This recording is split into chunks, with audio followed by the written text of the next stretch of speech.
Ya, tindakan kriminalitas warga negara asing di Pulau Bali semakin meresahkan. Dari tindakan kriminal yang ringan hingga berat. Belum lama ini, tepat di hari kemerdekaan Republik Indonesia, satu anggota kepolisian Republik Indonesia tewas dibunuh oleh warga negara asing di wisata Pantai Kuta Bali. Rekan Gita Natalia berdialog khusus dengan Kapolda Bali Irjen Pol Sugeng Priyanto seputar keamanan di Pulau Bali dari tindakan anarkis warga negara asing. Ya, selamat pagi pemirsa dan terima kasih Anda tetap menyaksikan Net Bali. Belum lama ini satu kasus pembunuhan polisi yaitu Aibda Wayan Sudarsa sempat menghebohkan masyarakat. Hal ini tentu saja karena pelaku dari pembunuhan ini adalah dua orang warga negara asing yaitu Sarah Connor dan juga David James Taylor yang berasal dari Australia dan Inggris. Nah, hal ini bukan pertama kalinya terjadi di tahun 2016. Timbul pertanyaan, apakah memang benar tingkat kriminalitas di Bali dengan pelaku warga negara asing terus meningkat? Dan kira-kira apa saja yang akan dilakukan oleh jajaran kepolisian Provinsi Bali untuk bisa mengantisipasi hal ini dan mengambil langkah efektif apa? Nah, untuk hal ini, saya sudah bersama dengan Kapolda Provinsi Bali yaitu Bapak Irjen Pol Sugeng Priyanto. Bapak, selamat pagi. Selamat pagi, Mbak. Baik, Bapak, kita mulai perbincangan hari ini ya. Mengenai hal tersebut, Pak, kira-kira dari Polda Bali sendiri, Pak, apa saja, Pak? Apakah memang benar ada peningkatan dari pelaku warga negara asing dengan kriminalitas tinggi di Bali ini? Terima kasih Mbak Gita. Jadi pertama saya akan memberikan ilustrasi secara umum tentang kecenderungan kejahatan yang dilakukan oleh warga negara asing di Bali. Secara kuantitas sebenarnya dari tahun ke tahun angkanya mengalami penurunan. Sebagai ilustrasi dapat saya gambarkan bahwa sepanjang tahun 2014 itu tercatat ada 84 kasus. 84 kasus. Kemudian pada tahun 2015 itu 75 kasus.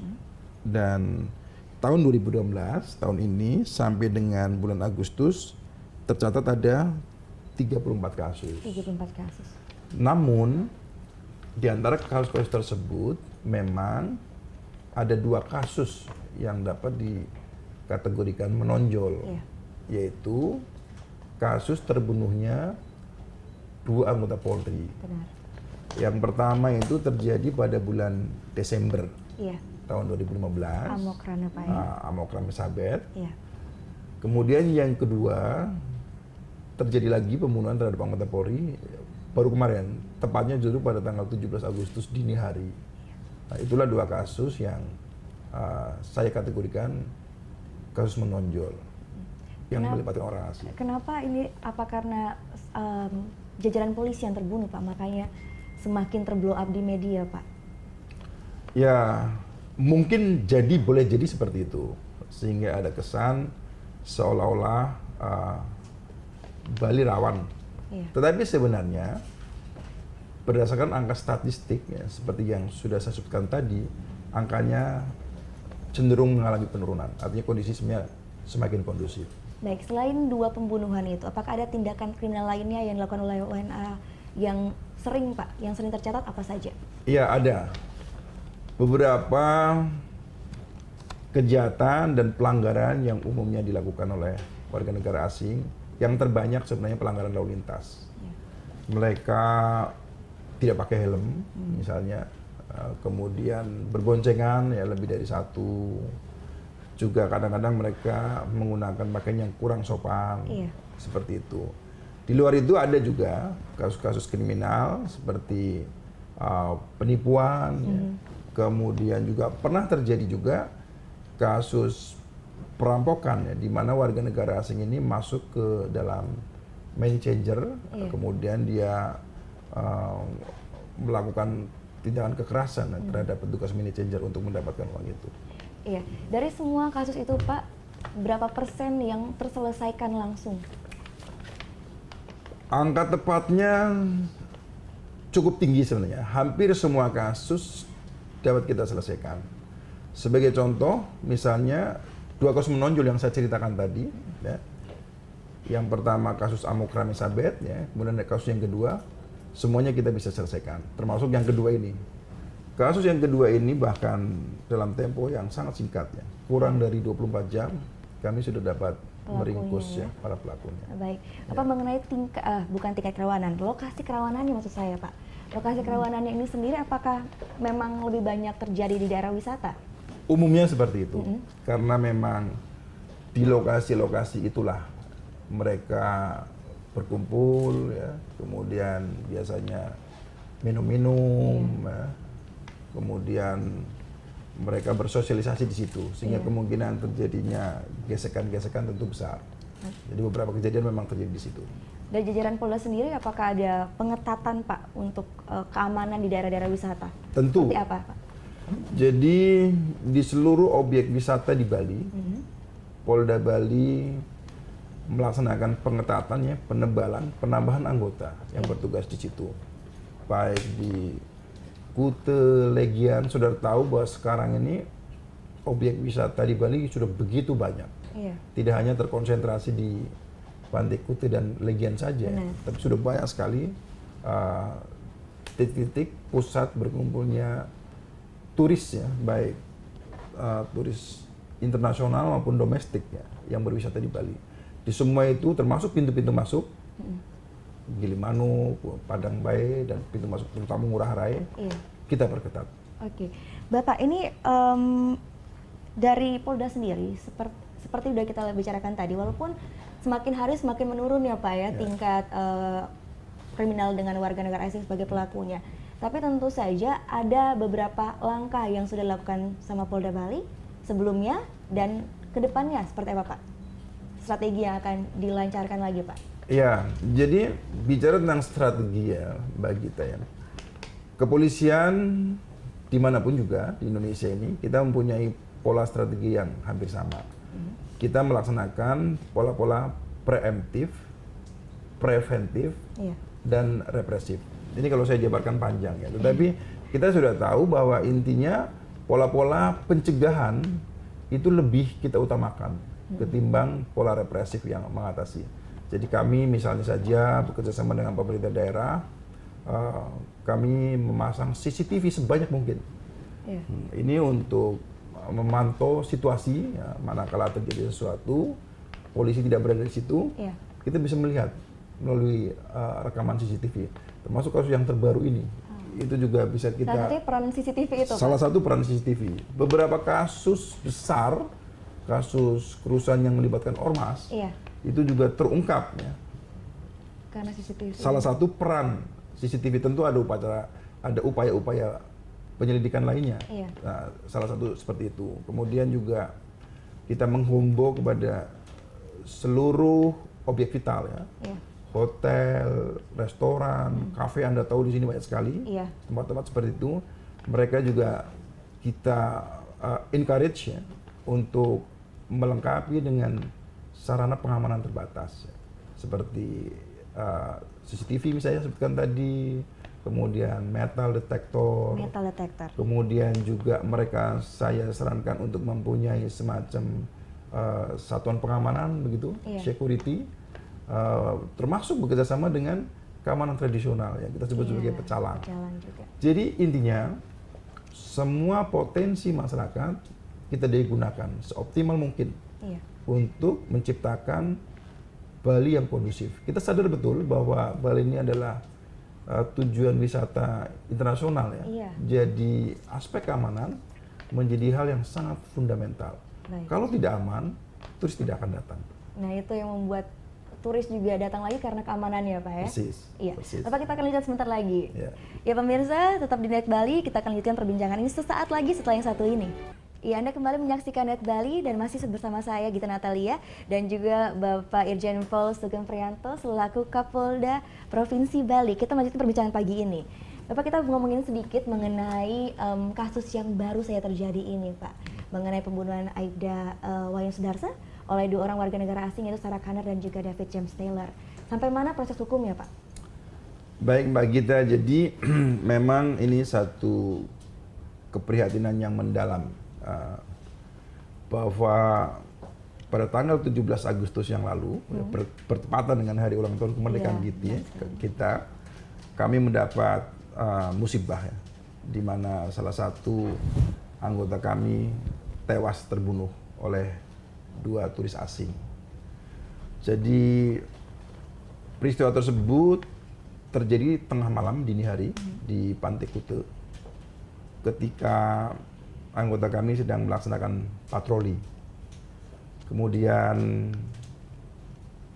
terjadi kesalahpahaman dengan 2 orang turis ini yang diawali dengan kehilangan tas menurut pengakuan Sarah Connor ya, warga negara Australia itu.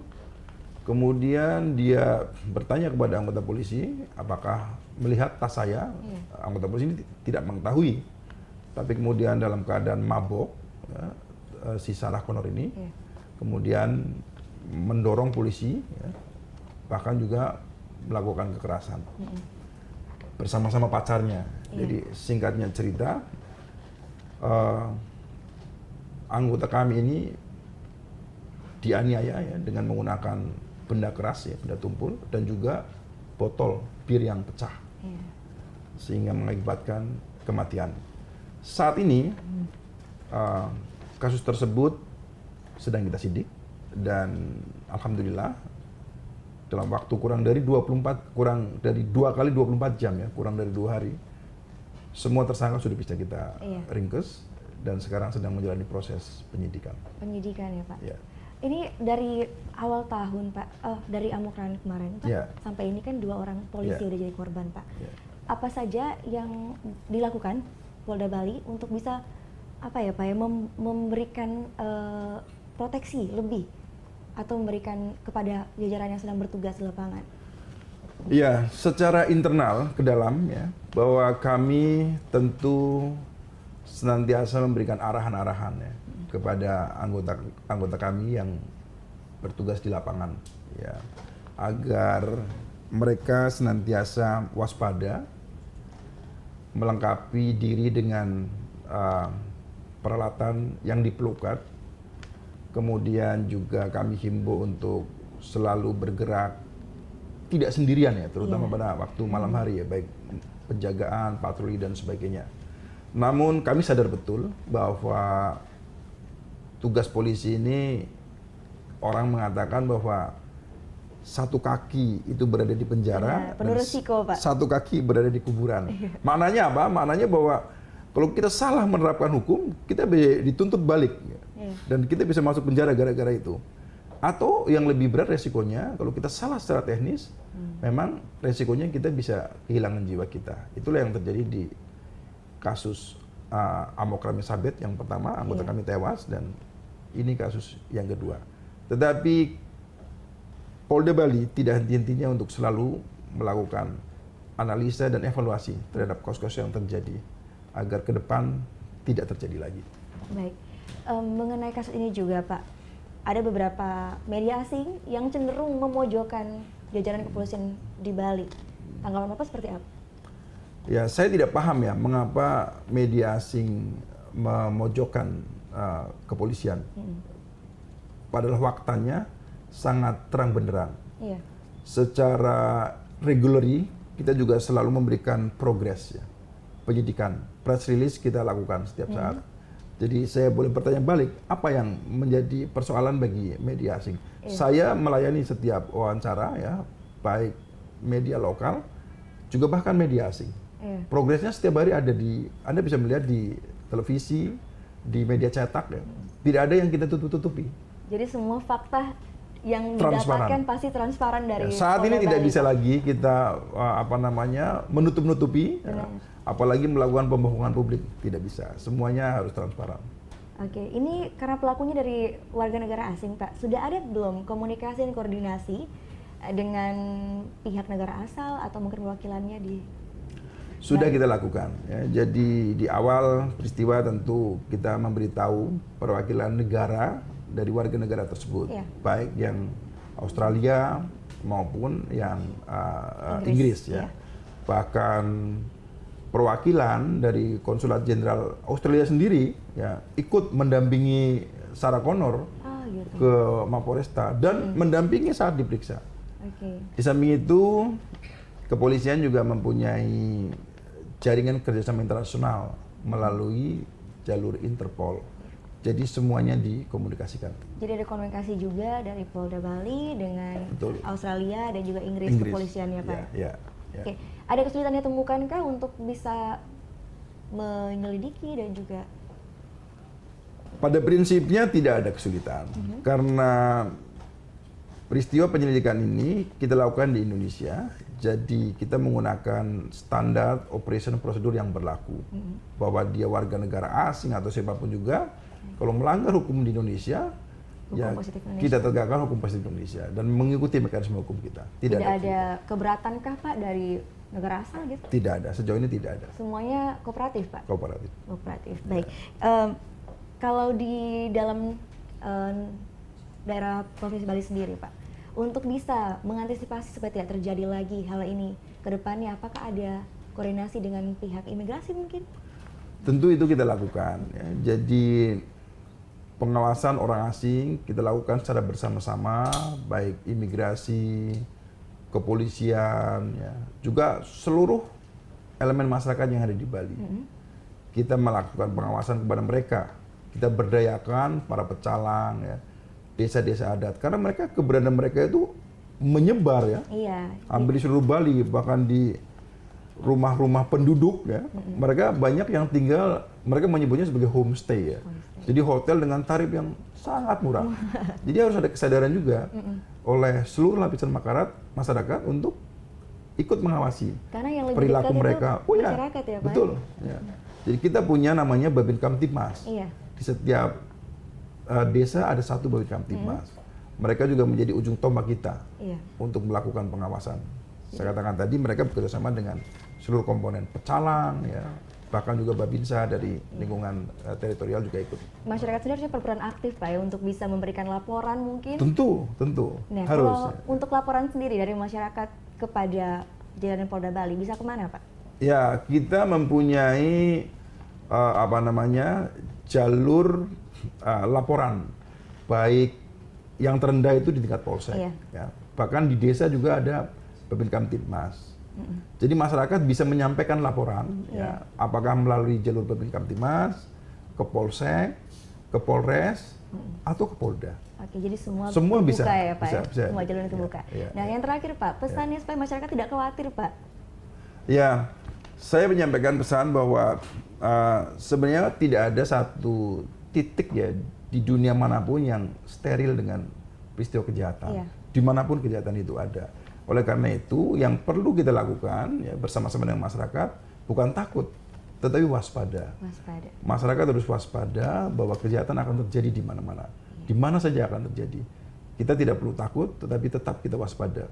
Apalagi Bali ini sebagai tujuan wisata internasional seperti saya katakan tadi.